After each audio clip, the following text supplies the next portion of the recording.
यहाँ पर हम आ गए थे डी मार्ट। और डी मार्ट जैसी मतलब जीतू का क्या होता है पता है, अगर इसको घर से बाहर लेकर गए तो इसको जो है ना बस शॉपिंग करनी होती है। मतलब कहीं से भी आप गुजरते हो बाइक पे, अगर वो बैठ गया इसका मतलब ये है कि यहाँ चलो वहाँ चलो भगवान। तो मतलब हम आए थे डी मार्ट कैसरोल लेने, ठीक है, पर इसका था कि ये शॉपिंग कर रहा है वो शॉपिंग कर रहा है। फिर जूडियो के बाहर से बोलते हैं मम्मी चल अपने को कपड़े, मतलब उसको घर पे नहीं आना है, बाकी कहीं भी कुछ भी लेते रहो पर घर पे नहीं आ रहा है। तो यहाँ पर फिर आते आते हम लोग मेले में चले गए थे शाम को, I mean रात ही हो गई थी ऑलमोस्ट। फिर मतलब जीतू बहुत जिद करता है, उसको घूमने फिरने को बहुत चाहिए होता है। तो मैं सोचती हूँ यार बच्चे भी घर पे बैठे बैठे कंटाल जाते हैं, हमारा कहीं आने जाना नहीं होता है फाइनेंशियल प्रॉब्लम की वजह से, या फिर बच्चों के स्कूल की वजह से, या फिर किसी और अन्य कारण की वजह से। तो थोड़ा सा मैं सोची चलो यार घूम के आते हैं, मेला लगा है तो एक राउंड मार के आते, एक चक्कर लगा के आते हैं हम लोग। तो बस इशित को भी मैंने रात को वहीं से बुला लिया था, और फिर हबी भी जॉब से आ गए थे। तो फिर हम लोग लौटते समय मतलब फिर सब लोग, और ये शूट हबी नहीं किया है हम लोग जब झूले में बैठे हुए थे तो काफ़ी मज़ा आया। और एक सीन मेरे साथ क्या हुआ ना, वो मैं आपको आगे चल के बताऊंगी। तब तक आप ये राइड एंजॉय कर लो। मतलब आप क्या ही एंजॉय करोगे, एंजॉय तो हमने की है, आप सिर्फ देख के एंजॉय कर लेना और मुझे तो स्पेशली राइड्स जो है ना वो बहुत मतलब बहुत ज़्यादा पसंद आती है। वो जो पेट में गुदगुदी सी होती है ना, उसका मज़ा ही कुछ और है। वो थोड़ा सा डर, वो जो हार्ट बीट्स आपकी तेज़ होने लगती है, धक धक धक धक धक धक वाला, बस। और ये इसमें सोच रहे थे बैठने के लिए, इसमें जीतू की बड़ी मन थी, जीतू का बड़ा मन था बैठने का, पर वो लास्ट टाइम जिस झूले में बैठा था उस वजह से उसकी हवा जो खराब हो गई थी, तो फिर उसने बोला नहीं मतलब भीती बाटे। तो यहाँ पे देखिए हाँ क्या हुआ है, न्यू स्पेक आ गया मेरा फाइनली। तो मुझे बहुत खुशी हुई, हद से ज़्यादा खुशी हुई। मतलब ये कहता ना, मैंने अभी मैं आपको आगे चल के स्टोरी बताऊंगी कैसे क्या। और ये जो मैं दिखा रही हूँ ना, ये मेरा 10 से 12 साल पुराना, उससे भी ज़्यादा आई थी वो चश्मा है, ठीक है, बहुत पुराना चश्मा है, जो कि अभी चल के ऊपर वाले की कृपा से मुझे मतलब मैं उसको हमेशा सेफ रखती हूँ। मुझे वो अभी जाके उसने मेरा साथ दिया है, मेरे काम आया है वो, ठीक है। और यहाँ पे मैंने बेडशीट बिछा दी थी, तो बस सोचा ये भी थोड़ी सी चीज़ें शेयर कर लो आपके साथ में। और आगे चल के जो है आपको बहुत कुछ देखने को मिलेगा। और मुझे उस टाइम पे भूख लगी थी तो मैंने बना ली थी अपने लिए मैगी, और हबी की जो बॉस है उनको खानी थी महाराष्ट्रियन स्टाइल की, मतलब जो मैं हूँ, तो मेरे हाथ का जो उनको फ़िश चाहिए था। तो बस हम मॉर्निंग में फिर हबी और मैं गए फ़िश लेने के लिए, और बहुत सारी चीज़ें लेकर आए थे। फ़िश पे वैरायटीज़ बहुत थी, तो उसमें से कुछ मैंने फ़िश फ्राई किए थे, और कुछ फ़िश की जो है मैंने करी बना ली थी, full typical pure Maharashtrian style में। तांबड़ा रस्सा फ़िश फ्राई, तांबड़ा रस्सा मीन्स ऑरेंज कलर की जो ग्रेवी होती है ना, वो पूरा मुझे तो अभी भी भूख लग रही है। और वो सच में इतनी यमी बनी थी, इतनी टेस्टी बनी थी कि मैं क्या ही कहूँ। कलर देखिए आप इसका अब मैं अपना बड़प्पन क्या करूँ। और ये ग्रीन ग्रेवी है। सो ये सारी चीजें मैंने बना ली थी, फिर थक गई। Good afternoon, welcome back to my channel Vishu's life.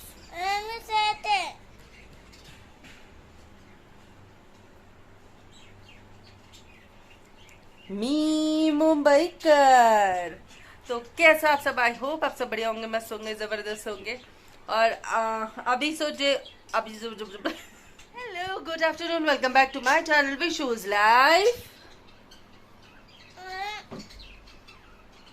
मी मुंबईकर। तो कैसा आप सब, आई होप आप सब बड़े होंगे, मस्त होंगे, जबरदस्त होंगे। और अभी से जो है ना वो जीतू आपका वेलकम नहीं करेगा, क्योंकि जीतू में थोड़ा सा हो सकता है एटीट्यूड आया हो, थोड़ा सा घमंड उसके अंदर आया है, क्योंकि उसको जो है वो बटरिंग करना बहुत ज़्यादा पसंद है, और मैं जो हूँ वो ज़्यादा बटरिंग करती नहीं हूँ, तो इस वजह से। और आप देख सकते हो ये है मेरा न्यू स्पेक। इसकी स्टोरी मैं आपको थोड़ी देर में बताऊंगी।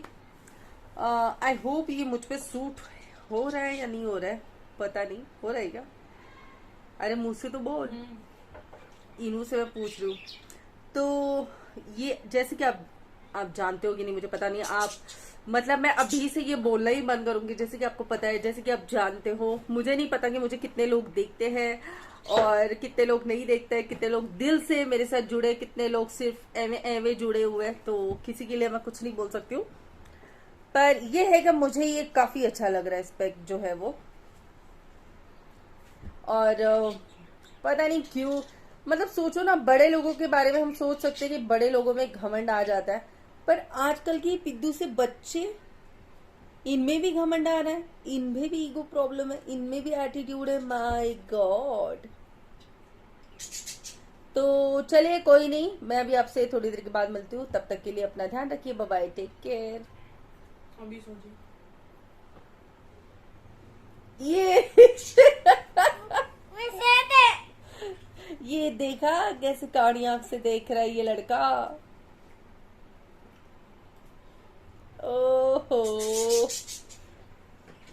तो चलिए मैं अभी बंद करती हूँ अपना मोबाइल, और जो है थोड़ी देर के बाद शूट कर दूँ। बाय बाय, टेक केयर, जय माता दी।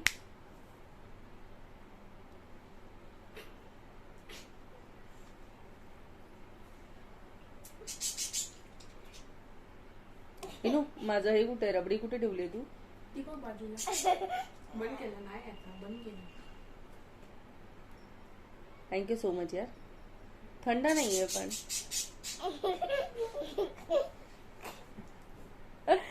तो देख सकते हो. क्या हुआ था तुमको? क्यों सैड थे तुम? अभी मैं सोने का है. अच्छा, अभी तुमको सोने का है. हाँ. तो मतलब तुम्हारा ये कहने का मतलब है कि मैं अभी वेलकम नहीं करूँ किसी का? नहीं. तो कभी करेंगे? शाम को? हाँ. ठीक है, चलो फिर बाय बाय करो, फिर बोलो अभी हम लोग सोते हैं, फिर बाद में मिलते हैं. कुछ समझ में नहीं आया किसी को, मेरे को समझ में नहीं आया. बोलो, जोर से बोलो, ठीक से बोलो. हम कभी सोते.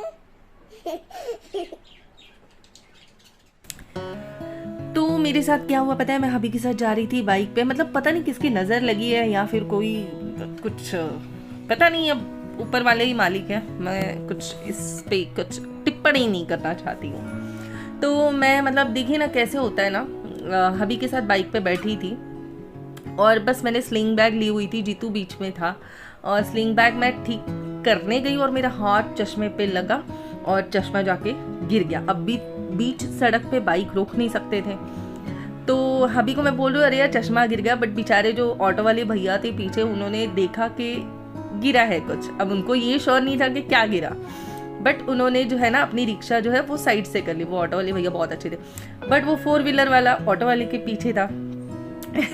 तो 4 व्हीलर वाले की भी गलती थी. तो जो 4 व्हीलर वाली थी ना, वो चश्मे के ऊपर से गई, ठीक है, मेरे स्पेक के ऊपर से 4 व्हीलर वाले ने चढ़ा दी. बट कहते ना, जाको रखे साइयां मार सके ना कोई. तो ऐसे कुछ सीन हो गया. तो चश्मे की जो ग्लासेस है मेरे ना, फ्रेम टूट गई और ग्लासेस जो है ना वो सिर्फ साइड से उनको क्रैक आया बस. बाकी मतलब जो है एज इट इज वैसी मेरे जो ग्लासेस है वो सेफ थे, बस फ्रेम टूट गई. तो भाई अब मैं मतलब चश्मा नहीं तो अब अंधेरे में कहाँ कुछ दिखने वाला है. दूर का तो मतलब नामो निशानी नहीं है कि मैं जाकर रोड पे ढूंढ पाती. पता चले मैं चश्मा ढूंढने गई और गाड़ी ने मुझे ही उड़ा दिया. तो हबी को मैंने बोला यार अब क्या करूं मैं, तो फिर हबी कह तू इधर ही रह. मैं जाकर लेकर आता हूँ. फिर हबी जाकर लेकर आए इस पे और फिर देखा तो यार ये क्या, मतलब फ्रेम टूट गई और ग्लास एज इट इज है, सिर्फ साइड से थोड़ा बहुत टूटा. मतलब वो इनफैक्ट वो ना फ्रेम से भी बाहर नहीं निकले थे ग्लासेस, ठीक है. मैं बड़ी खुश. तो फिर मैं बोले चलो फटका मतलब जो ज़्यादा लगने वाला था तो वो कम लगेगा. तो बस हम लोग ऑप्टिक्स के पास गए और ऑप्टिशियन, तो उसके बाद फिर बोला भैया फ्रेम, तो उन्होंने बोला 1 घंटे में मिल जाएगा. अब वो ऑप्टिक्स वाले इतने महान, 1 घंटे बाद हम गए, ठीक है. 1 घंटे पे तो दिया नहीं उन्होंने, फिर भी थोड़ा सा लेट किया उन्होंने, 2 घंटे के आसपास. और उन्होंने क्या किया होगा, उन्होंने राइट का लेफ्ट और लेफ्ट का राइट जो ग्लासेस है ना वो इधर उधर लगा दिए. तो अभी मैं बड़ी खुश, मैंने अरे वाह 1 घंटे में 2 घंटे में आ गया मेरा चश्मा. हबी लेकर है मैंने कहा है ये तो मुझे कुछ दिखाई नहीं दे रहा। वो कहता माँ मुझे कुछ दिखाई नहीं दे रहा माँ। मेरे साथ कुछ ऐसी सीन हो गई। तो मैं हबी को बोल रही हूँ यार नहीं मुझे नहीं दिखाई दे रहा है। तो कहते कैसे? मैंने कहा यार ये ग्लास ना इधर का उधर कर दिया उन्होंने, क्योंकि मैं ऐसे एक आंख बंद करके राइट लेफ्ट कर रही थी ना, तो मुझे दिख रहा था। तो बोलते हबी भी बोल रहे हैं कि नहीं। मैंने कहा यार मैं इतने साल से चश्मा लगा रही हूँ, मैं आपको बेवकूफ़ लग रही हूँ जो मैं बोल रही हूँ कि ये ग्लासेस इसने मतलब उल्टे पुल्टे किए, राइट का लेफ्ट, लेफ्ट का राइट किया। तो हबी मानने को तैयार नहीं। मैं तुरंत गई बाइक पे बैठ के, तब तक उन्होंने बंद कर दिया था। फिर सुबह मैंने हबी को भेजा तो वो बंदा कबूल होने के लिए तैयार नहीं कि नहीं नहीं ऐसी गलती हो ही नहीं सकती है, इधर का उधर लग ही नहीं सकता है। और मैं इतनी शातिर, मतलब मेरा ऐसे है, मैं एक तो गलत करती नहीं हूँ और मैं गलत बर्दाश्त भी नहीं करती हूँ। तो मैंने जो मेरे गॉगल है वो भी नंबर वाले मैंने बनवा के रखे हुए हैं। मैंने हबी को बोला, और मतलब मेरे साथ में ना बहुत मैं हाइपर हो जाती हूँ, मेरा टेम्पर जो है ना वो बहुत तेज़ हो जाता है।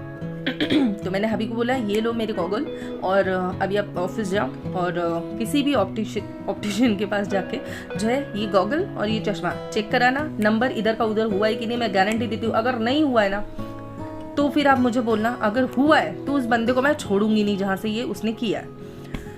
और हबी मेरे इतने महान है ना, डरपोक किस्म के, एक नंबर के डरपोक इंसान है। मतलब वो क्या किसी से पंगा लेना, अरे पंगा नहीं लेना भाई, तू गलती किया, तूने मतलब फ्रेम के पैसे लिए, हमको इतना तूने नचाया, ऊपर से तू कबूल नहीं कर रहा है, तो ये हो गया। तो फिर बाद में हबी ने वहाँ से नंबर वगैरह लिए और फिर हबी ने जाके उसको हाँ जी पता नहीं कैसे हो गया, ऐसे होता नहीं है। तब वो बड़ा कामली वो बंदा बोल रहा है ऐसे होता नहीं है पर कैसे हो गया पता नहीं, ये वो मतलब कुछ भी करने जाओ ना अब से बहुत ध्यान देना। और एकदम कहते ना भोली गाय वाले इंसान कभी मत बनना लाइफ में। अगर आप भोले बनोगे तो आपको सामने वाला अच्छे से लूट लेगा, इसलिए कड़क रहना बहुत ज़रूरी है। और मैं हमेशा ऐसी रहती हूँ ना, टिट फॉर टैट, वो मराठी में कहावत है ना, मतलब मैं तो हमेशा बोलती हूँ माझ्या वाटेला कोणी जायचं नाही आणि जो माझ्या वाटेला जाईल त्याला मी सोडणार नाही। मेरा ऐसे, मैं कभी किसी के झमेले में पड़ती नहीं हूँ, ना मुझे आदत है। हाँ अगर किसी को आदत है तो आओ फिर लड़ने के लिए रेडी रहो, ठीक है। टिट फॉर टैट होता है ना, जैसे सामने वाला करेगा वैसे फिर उसका जवाब मैं भी दूंगी सामने से। तो मेरा कुछ नेचर ऐसा है। और बस यही सब चीज़ें हैं। ना किसी से ज़्यादा दोस्ती यारी करना मेरी आदत है नहीं। मैं बहुत कम लोगों से दोस्ती करती हूँ, बहुत कम लोगों से जुड़ती हूँ। जहाँ पे मुझे लगे कि वो इंसान अब उस काबिल नहीं रहा, वो इंसान अब जो है कहीं मतलब धोखा देने वाला कुछ नज़र आ रही है वो इंसान से, तो मैं उससे 10 नहीं 100 नहीं 1000 नहीं इतनी दूर हो जाती हूँ कि वो बंदा या बंदी तुमसे कभी जुड़ नहीं पाएगा, ना तुम्हें कभी ढूंढ पाएगा, ना तुमसे कभी बात कर पाएगा। मतलब मैं ऐसी हूँ। मुझे अगर मैंने एक बार ठान ली कि मुझे ऐसे इस इंसान से दूरी बनानी है, इस इंसान के साथ रिश्ता नहीं रखना है, तो बस वहीं पर बात खत्म हो जाती है। तो ए भगवान में पता नहीं कहाँ की कहाँ चली गई। तो ठीक है, तो ऐसा कुछ सीन हो गया था मेरे साथ में। और ठीक है, और अभी आजकल फिलहाल जो है ना अपना YT पे गेम क्या चल रहा है पता है, सब्सक्राइब अनसब्सक्राइब ऐसा कुछ चल रहा है। तो भाई आप जो भी कर रहे हो एक ही बार में अनसब्सक्राइब कर दो, मुझे फ़र्क नहीं पड़ेगा। ओके, तो चलिए जी, थैंक यू सो मच। जो भी नए पुराने हैं उनको दिल से शुक्रिया, और जो भी पहली बार आए हैं मेरे चैनल पे तो ध्यान रखिए कि आप मेरे चैनल को सब्सक्राइब कीजिए, सबसे पहले बेल आइकन बटन प्रेस कीजिए, नोटिफिकेशन ऑल कर दीजिए, ताकि जब भी मैं अपने ब्लॉग्स अपलोड करूँ सबसे पहले नोटिफिकेशन आप तक पहुँचे। बाय, टेक केयर, जय माता दी। डन हो चुका है किचन, क्लीन भी मस्त एकदम चमक रहा है।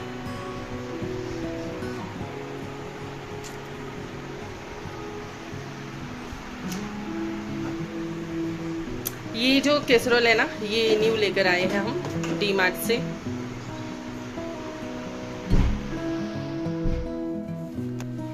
इसकी जो बैग है ना, ये ऑरेंज कलर है, ठीक है, बैग का, और ये लिटरली पूरी ग्रे कलर में बदल गई थी। क्यों, सच बोल रही हूँ? हाँ है। तो ये ना आज इसको ना मैंने धोया है बैग को अच्छा खासा, और अच्छा खासा धोने के बाद जो है इसका ये पहले से उड़ा था क्या रे, सच बताना। हाँ ना, हाँ तो फिर ठीक है। मुझे लगा कि धोया ना इस वजह से उड़ गया, क्योंकि वो ये कलर और ये कलर को समझ में नहीं आ रहा था, पर फाइनली अभी जो धोने के बाद जो कलर है ना वो बहुत ही अच्छा दिख रहा है, तो मैं काफ़ी खुश हूँ। लेकिन ये बच्चे जो है ना, इनको समझ में नहीं आता है कि अपनी चीज़ों की कैसी केयर करनी है। कुछ बोल दो तो मुंह पे 12 बजने लगते हैं। फाइनली जो है जीतू उठ चुका है और अभी बज रहे शाम के 6:15 और अभी जस्ट उठा है ये। और ये लड़का देखो मैगी कैसे खा रहा है, देखो ये देखो कलर देखो रे मैगी सा। इसको बेचारे को, गरीब को ना घर में बर्तन नहीं है, तो ये टोप में ही मैगी खा रहे हैं। क्यों जीतू? और जीतू बेचारा अभी उठा तो अभी उसको भी खाने की थोड़ी सी क्रेविंग हो रही है मैगी की। और कपड़े अपने सारे धुल चुके हैं, सब कुछ